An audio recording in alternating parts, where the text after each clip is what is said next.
Before we get into everything popping around the league, I wanted to give a special shout out to all the good, fine folks in Buffalo, New York for hosting me as America's guest in Buffalo for the Bengals-Bills game.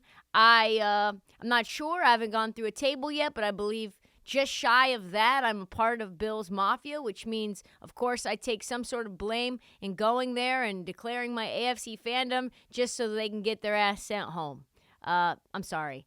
Buffalo, we know it's a huge sports town. We talk about that not only in some of these radio hits that I do in Buffalo, but also in Rochester. So I got to talk a little hoops with them. A lot of people there reminded me multiple times that Buffalo was the original home of what is now the LA Clippers. Did you know that? If you're not a historian, you did not. And I was told an incredible story about the Buffalo Braves, which was the original NBA team. Well, one of the original NBA teams in Buffalo. So I had to fact check it. Turns out this crazy story that they told me while I was tailgating near double propane burners trying to warm myself up at their tailgate was true. It's actually maybe the craziest reason that an NBA player has been traded in league history. It's absurd. It's got a little ism to it, you know what I mean? Like there's a little, there's more to the story than just that. Anyway, so the Buffalo Braves, NBA franchise from 1970 to 1978. They have a fascinating history in the sense that they have 3 Rookies of the Year in 4 seasons. Think about that. 3 out of 4 of their years, they had the Rookie of the Year. And they were a team on the rise. And then all of a sudden, ownership decided, fuck it. We're just going to tank. We're just going to try to sell this team. Pretty bad luck if you're trying to sell the team with multiple Rookie of the Years. In 1976, so they're shedding guys, right? They shed Hall of Famer Bob McAdoo, the league MVP, and a 4-time All-Star at this point, for cash. First of all, outside of this trade story, that's bonkers. That is absurd. David Stern would have stepped in and said no. So they wanted to deflate attendance numbers so they could just break their lease in Buffalo. 2022 Buffalo would never allow this to happen, I promise you.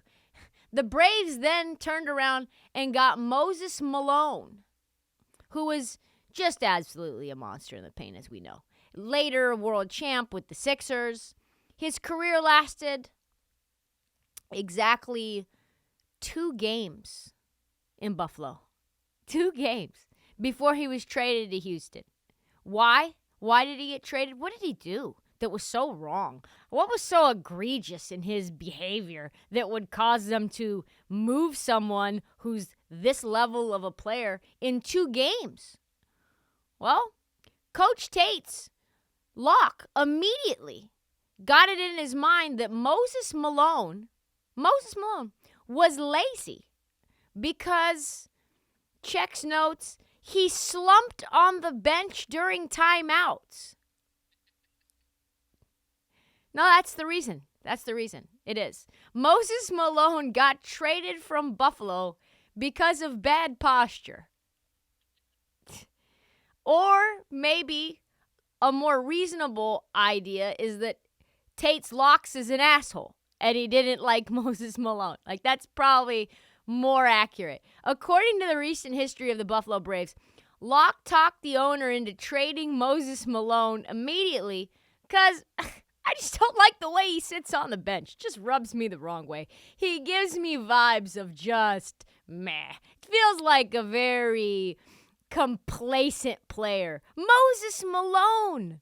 We're not talking about some janitor. We're talking about Moses Malone. A year later, the Braves are in San Diego, so their efforts to get themselves shipped out of Buffalo worked. They then later, as we know, moved to Los Angeles because of all of the things that were happening with the Clippers, and that's where they are now. But what a story. I got to make my way back to Buffalo. What an incredible story that was. Big thanks to all the folks in Buffalo who came by, said hello, did not throw me through a table, gave me the original buffalo wings, showed me a great time, went to Otto's, amazing subs. I think there's like a sausage patty and some sort of meat thing in there and cheese. Awesome. Also, Shope, Gene Battaglia, Bulldog, who did not come out, but we'll see him next time.